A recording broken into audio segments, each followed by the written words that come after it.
Hey, what's up, everybody? This is Gary with the Get Some podcast. And my guest this week is...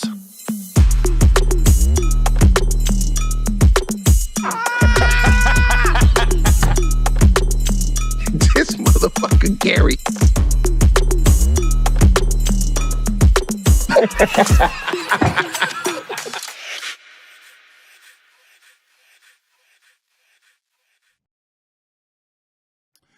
Hey, what's up, everybody? This is Gary Owen with the Get Some podcast. Let's start off with my schedule. First of all, thank you, everyone in Baltimore, Maryland.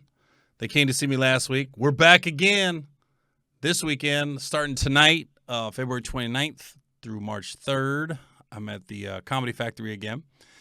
CIAA weekend. It's gonna be packed in Baltimore this weekend. Then next week, I'm in Nashville, Tennessee, at Zany's Comedy Club. And then March 15th to the 17th, I'm in Phoenix, Arizona at Stand Up Live. March 23 through 24, I'm in Raleigh, North Carolina at the Improv. March 29th, I'm in Wichita, Kansas. March 30th, I'm in Evansville, Indiana. And then 2 weeks, April 4th through the 7th and April 11th through the 14th, I'm in Houston, Texas. And then, you know what? Let's just finish out the month. April 19th to the 21st, I'm in Greenville, South Carolina. The Comedy Zone, and then April 26th to the 28th, I'm in Milwaukee, Wisconsin, at the Improv. If I sound a little congested, I am. That flu bug got me this week, knocked me on my complete ass, and whew, man, that was a struggle. So, it's funny, every week you wonder what you're going to talk about on these podcasts, and I sat there and I saw the Cam Newton getting in a fight with the 7-on-7 football coaches. And a couple things. If you haven't seen it, we'll show a snippet here real quick.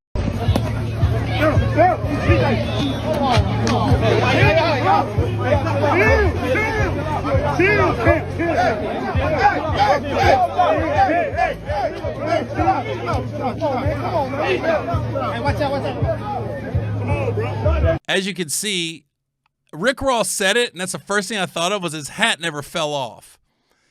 And my thing is, like, why would anybody want to test Cam Newton?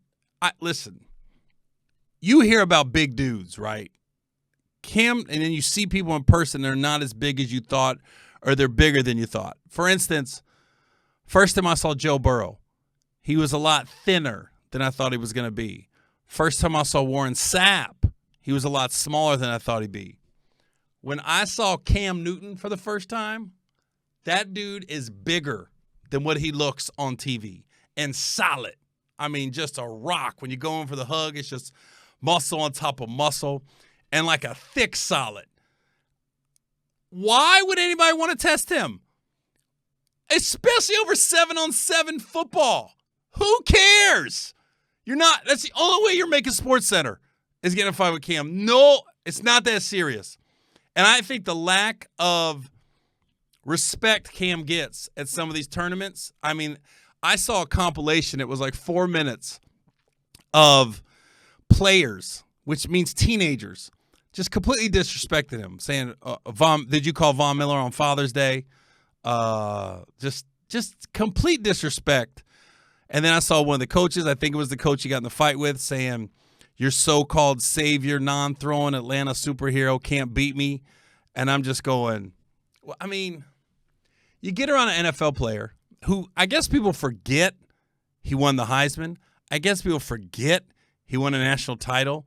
Did you forget he was the NFL League MVP? Without question, the year he won it, he clearly was the best player on the field. You go to a Super Bowl is not easy. So just because he lost doesn't mean that it wasn't an accomplishment for the Carolina Panthers. I'm just like, I'm so taken back at the disrespect. And I saw the pivot with Ryan Clark, Channing Crowder, and Fred Taylor, and they was talking about you don't see that at the Peyton Manning camp. And basically they were saying you don't see it at the white camps. You don't see it much at the black camps either. It's just, I don't know what it is with the people that feel they can test Cam. And it's one thing to talk smack. It's a whole other thing when it gets physical. And you're just, especially from adults. And Cam was, man, I don't think Cam threw a punch. He was just grabbing people, holding them. It literally is like, listen, we all like to think David and Goliath, that David wins every time. Just so you know, Goliath wins 99 out of 100 times when it's David versus Goliath. And Cam's Goliath. So good luck testing him, but he's going to win 99 out of 100. So we all like, it's funny when you hear about that. David versus Goliath. We always think David wins every time. No. David beat Goliath once, got lucky with the rock, is what that was. But 99 times out of 100, Goliath wins. So good luck testing Cam. That's a big boy. And it's weird. I don't know where the disrespects come from. Like, I've only been around Cam maybe 3 times in my life. One, I did his podcast. Nothing but respectful, easy to talk to, very extending. He's got a cigar lounge. Man, come on. You want to come? Call me. We'll have a cigar down there. Just a real decent human being. So I think I'm a decent judge of character. I can't see Cam just showing up, talking smack to people. And I heard Ryan Clark say it, and I agree.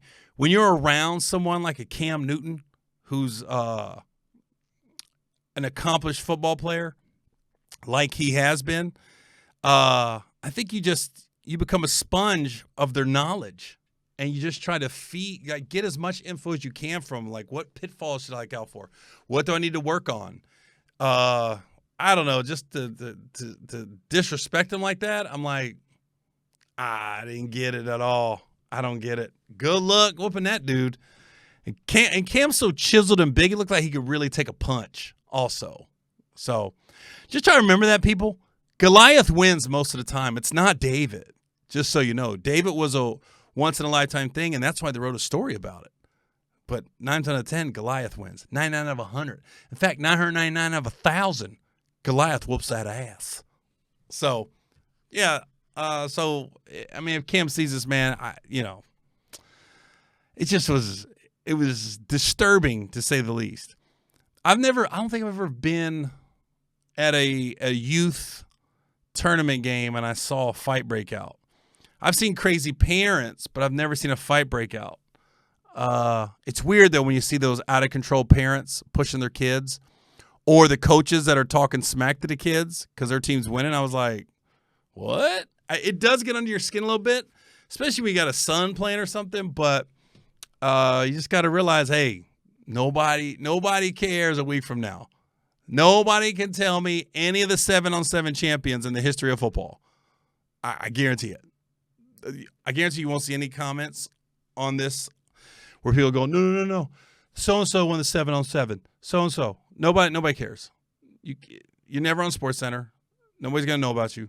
The only way you're getting on any kind of news outlet is to get in a fight with Cam. And you didn't even get in a fight. You got whooped. Really. All right. Well, enough on that. I was thinking since we started with sports, another disrespectful thing was Kevin Durant was running the court when the Phoenix Suns were playing the Dallas Mavericks, and I guess a couple of Dallas Maverick fans yelled out, "You bitch," something along them lines. And Kevin stopped and addressed them. And to Kevin's credit, he didn't kick them out. He let them stay. He understood there was alcohol. They were just being unruly fans. But I think when I was reading about it, it was like I saw 2 different lines of thinking. They was like, these players just got to ignore. They're just fans. You pay money. You're going to get heckled. And then another line was, yeah, but the players are human. Where do we draw the line? And honestly, this instance where somebody just not just calling you a bitch, but drunk fans, yeah, that wasn't the worst thing I've heard at games. But I will say, by Kevin Durant doing that, maybe it helps change the narrative a little bit of how you're supposed to act at sporting events. Listen, I was thinking, like, over the course of my life, I've told the Pittsburgh Steelers Cincinnati Bengals story where I told the guy, I just got back from Iraq when he got mad because I was standing up rooting for the Bengals. And I've said it numerous times. I don't ever go in on the other team. I just root for my team. I focus on my team. So I thought of 2 different instances just recently that happened to me at football games that were actually cool. So the Super Bowl, when the Rams played the Bengals. Everybody knows I'm diehard Bengals. I'm dressed in orange now. When I went to that game, 90% of the people in my area was rooting for the Rams. And granted, some of them recognized me, but even the ones that didn't, we were talking during the game, small talk, got to know a few people around that I was seated next to. And when they lost, I had everyone, all these Rams fans in the middle of celebration, like hit my shoulder, man. Oh, good season, man. Good job. I swear to God, I shook 50 hands on the way out of me just walking up the aisle saying bye to people just because I got cool with everybody sitting around me. So that was a coincidence. And then more recently, this year, I went to the Bengals 49er game. So I'm sitting there. I start talking to these dudes that were clearly 49er fans. They came and asked for a picture. They were fans, but they were diehards. Because you could tell when you start talking to diehard fans, they know stats, obsolete stats that nobody ever heard of. No, John Taylor actually was a leading receiver in the 88 season, not Jerry Rice, in games played on turf. They know stats like that. So these guys were diehard. But it went from I could tell they were bagging on the Bengals, but I didn't let it go there. But it's like me being so cool with them and me asking about their team, like, how do you really feel about Brock Purdy? How do you really feel about Debo? Things like that. We just got talking, and I showed an interest in the 49ers and shown that I knew football. By the end of the game, we was cool. And then they came to see me. A month later, when I was at San Jose filming my special, they came to the show. So I was just like, me just being cool sold a couple tickets to my show. So that's just a couple instances where at a sporting event, could have went left but didn't. So this past week, as far as comedians and entertainers go, a couple things happened, man. If you don't know who Coco Brown is, comedian, her house burned down in Atlanta. And lately with all the comedian beef been going on, I think we forget that we really are a tight-knit community, that when shit hits the fan, we look out for each other. We'll help each other out in time of need. And don't always have to be publicized, but I told the story when my divorce happened. Kev called and offered help. I didn't take it, but he offered. So Coco's house burned down. They started GoFundMe, and then comedians were donating money, and then Tyler Perry just stepped up and gave her $400,000 to help rebuild her house. And I think we forget as comedians, because now we're in the cat going at people, and then Corey and Donnell going at it, and then Monique, and then it's just like, and look what came of like Monique or not, her doing what she did on Club Shay Shay got her on Cat's tours. So however you want to look at it, it benefited her by going on Club Shay Shay. At least in the short term it did. So I think, and that's another way of Cat looking out for a comedian. And just all the comedians that donated to Coco, it shows you that when shit hits the fan, we really do have each other's backs in this business.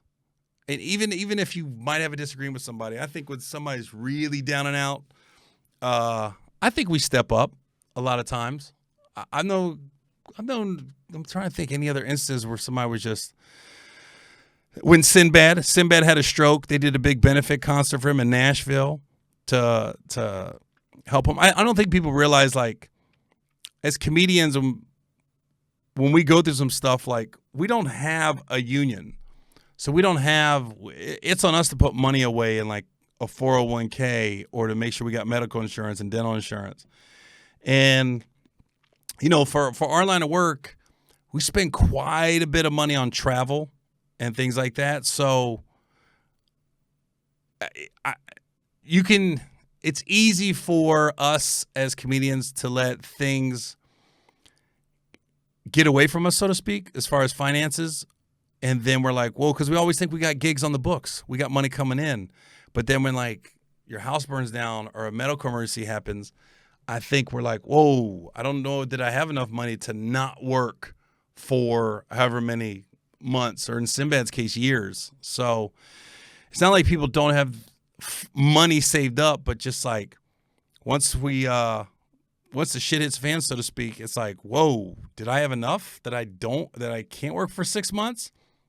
Dude, I remember when I had knee surgery, I took off a month, and I was like, whoa. I didn't realize how much money I lost in a month. So taking a month off. So, and then outside of Coco Brown, DC Youngfly, look at this. I am somewhat sweating. I told you, man, that flu bug got me. I'm over it, but it seems like the dry sweats happen when you least expect it. I'll tell you another thing that pissed me off this week, though, was somebody stole DC Youngfly's backpack from the comedy club, and a comedy club, I guess it was in L.A., and I guess it had his girl's death certificate in it, and DC just kept getting online saying, please return my bag, please return my bag. Ain't nobody trying to do nothing to you. We'll get a reward. I heard comedians stepping up saying they wanted to give whoever returns the bag a reward, whether they stole it or not. They just wanted it back. And I just think, man, there's nothing like somebody stealing something from you to just feel completely violated. I'm thinking the few times something's been stolen from me, how it just makes you feel. Somebody broke into my car one time. And it's so not funny, but somebody broke into my car when I was living in San Diego. I was in the Navy, and it was my fault. I guess I left the back door open. I had an Oldsmobile Cutlass. And I remember me and my roommate, he had a more expensive car than me. So he parked in the garage, and I parked behind the garage. So I was basically parking in the alley every night. And so it was easier to break into my car than to try to break in the garage to get in the car. So I must have left the thing unlocked. But they took, I didn't have a lot, maybe $20 at that time I had my car. And then, but they took all my cassette tapes. I had like that thing, you remember, it used to be a sleeve, and you pulled all the cassette tapes. I swear to God, they stole all that, and the next week, cassette tapes went out of business. It was just everybody started going to CDs. I was like, damn, the week after they stole my my cassette tapes just went obsolete. I'm talking the week after. So good luck to whoever stole that. And whoever stole DC Youngfly's backpack. I just want you to know you are a piece of shit, and I hope you never come see me. And if you're a guy, I hope you're on welfare. I hope the IRS comes after you, and I hope you catch a STD, and I hope you get food poisoning. I don't want you to die, but food poisoning. So, and if you're a girl, I hope you get pregnant and the baby daddy doesn't call you back, and I hope you get fired from all your jobs, and yeah. I hope you get I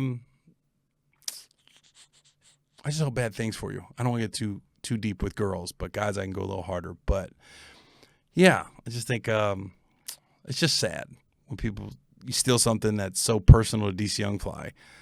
And that's all I can say is ugh. So the other thing that's been disturbing this week is this Wendy Williams documentary that's coming out, or is it out? I didn't watch it. I refused to watch it because I think somebody's just completely taken advantage of her situation. Hold on, let me see if it's aired yet.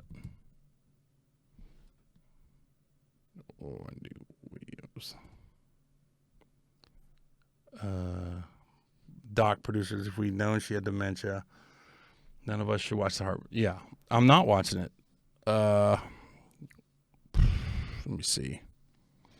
Has it started airing yet? Oh. Is it on Lifetime? Is it Lifetime, really? Really? Lifetime? Anyways, I shouldn't even give the network, which I already did. So Shit, sorry. So who's ever behind this Wendy Williams doc? I mean, you're really taking advantage of someone at their lowest. And I don't see the benefit in this documentary at all. You're just exploiting her dementia. I'm not sure what she's got. I'm not going to watch it, but, and I hate the internet can be so ugly because Wendy's clearly at probably one of the lowest points of her life right now. And whoever is the mastermind behind this, I've heard too many names being thrown around. I go, you really are a piece of shit. And I'm putting that mildly to do this. And all it is a money grab because this doesn't help anybody. It doesn't help Wendy. It doesn't help people watching it. You're not going to learn anything from it. It's just a money grab. So whoever is behind this, you are a piece of shit because that's all it is. And here's the bad part. Wendy's always been cool with me. Always. As many people say, that's what she did. She was a gossip girl, gossip TV show, whatever. But I don't think she ever had malicious intent behind what she was doing. And a lot of people didn't like her because she asked tough questions and she called people out sometimes. And people don't like facing the truth. They don't like looking at themselves. So I'll just say this is the Wendy I know. When I did, oh my God, I'm really leaking here. This is crazy. Look at that. I met Wendy when we shot Think Like a Man. It was my first day on set. It was her first day on set. And we were in the makeup trailer and we were doing night shoots. So how movies work is people get allotted. The makeup trailer usually can have 2 or 3 people in there getting their makeup done at the same time. So Wendy was over there getting hers done, and then I came in just to get touched up on my face and hair and everything else. Get haircuts in there and everything else. So we just started talking. She started talking about she loves New York. She couldn't live in L.A., and I was like, well, I can live in L.A., but I couldn't live in New York. And I was telling her decent places to eat in L.A. She was telling me where she likes to eat in New York. And it was a good conversation. And then, of course, she did Think Like a Man, too. But when Think Like a Man came out, so there was Kevin, Romney, Michael Ealy, Terrence J, and hold on, Kevin, Romney, Jerry Ferrera, Michael Ealy, Terrence J. Yeah, 5. There were 6 guys in the cast, right? Well, when they did Wendy Williams, they just brought 5 of them. They didn't bring me. And that's not a knock on the guys. That was just the studio was like, we're only bringing 5. We're not bringing Gary. Clearly, it was white people, publicists that didn't know my value, motherfuckers. So anyways, when I saw it, I go, dang. I was thinking Wendy Williams, that's my fan base. Wendy brought me a couple months later by myself to be on her show. And that was her call, because I guess she had asked around, where's Gary? And then, because we had met and we had a good conversation, briefly, about an hour. But, you connect with people, you connect. And so she asked where I was, and I wasn't there. So we got a phone call after the press run was over, and they was like, yo, Wendy wants to have you on the show. And that was her call. So she was the first person to ever put me on a daytime talk show just by myself, not doing stand-up, just to go over my career and what I got going on. So I always appreciate that about her. And anytime I had something coming out, she'd always have me on her show. And then sometimes she would do these panel things and she'd invite me and stuff. So, Wendy was always cool with me.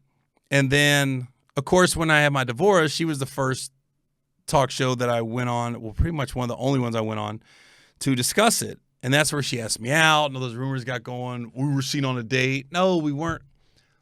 She asked me to dinner on her show, and then I told her, yeah, I'll meet you for dinner.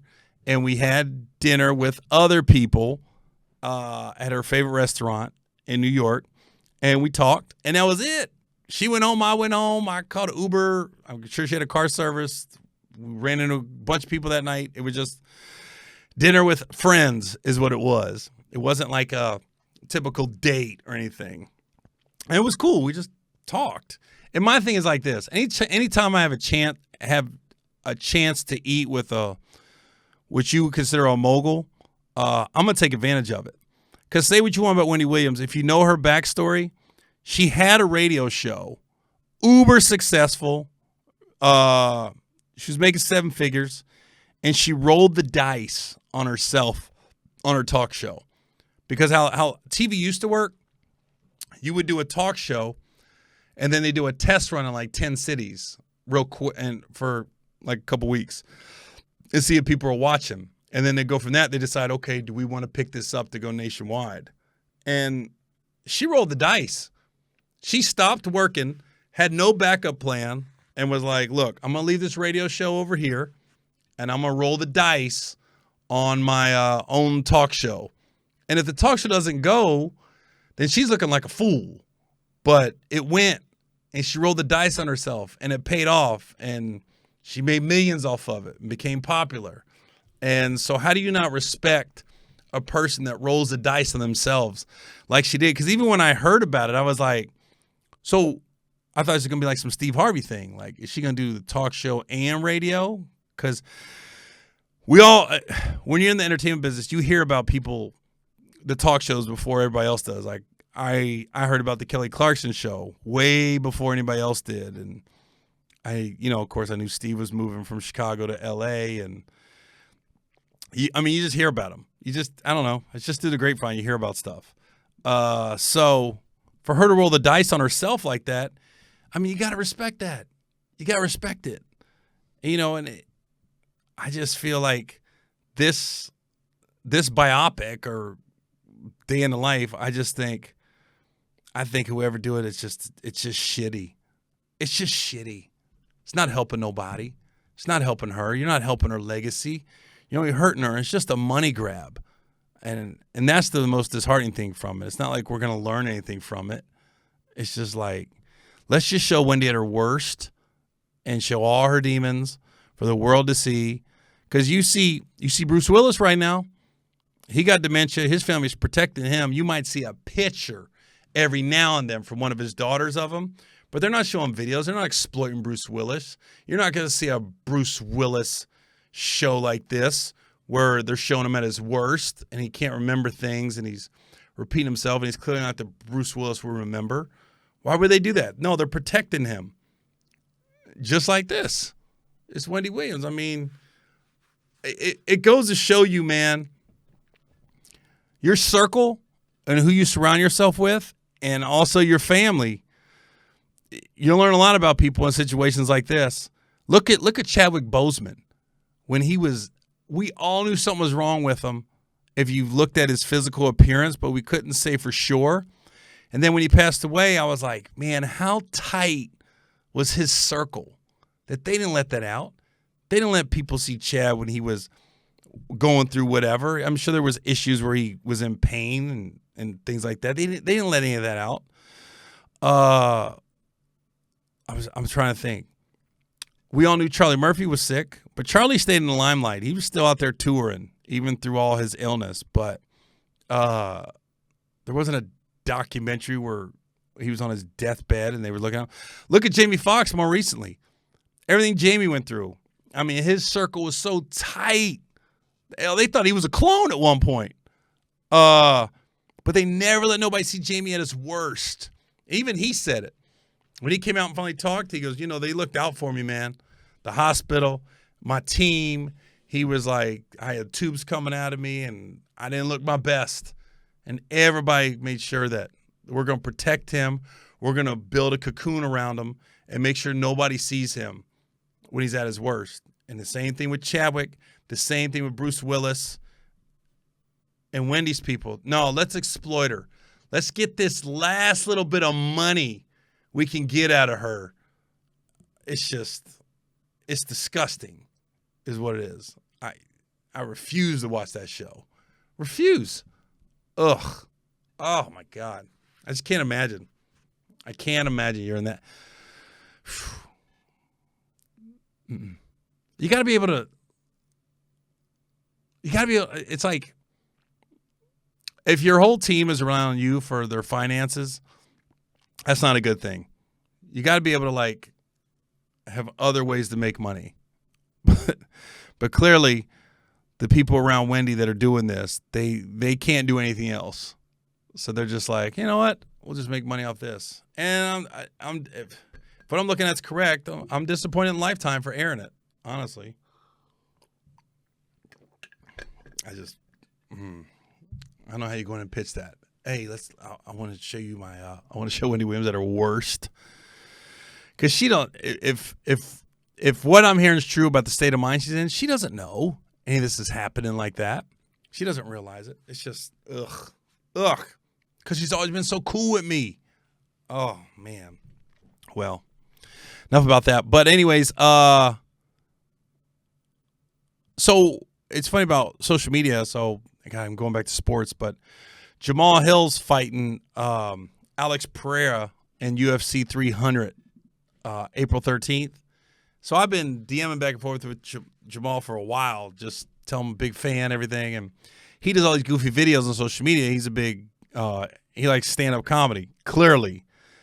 And he reached out and he invited me to his fight on April 13th. And I was like, oh, yes. And I was going to cancel my weekend, but now I can't because I'm in Houston. So I was like, so I finally got invited to a big UFC fight by a guy that's the champ, and I can't go.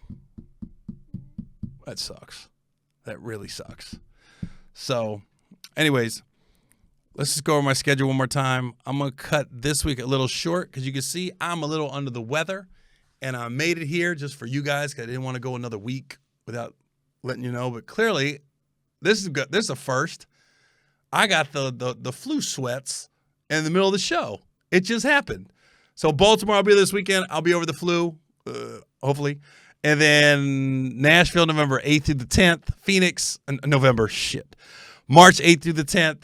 Phoenix, March 15th to the 17th. Raleigh, March 22nd to the 24th. And then Wichita, March 29th. And Evansville, March 30th. So, yeah, I got to get out of here. I'm going to go lay down because there's so much sweat underneath this hoodie right now. It's disgusting. I'll talk to you guys next week. This is Gary Owen.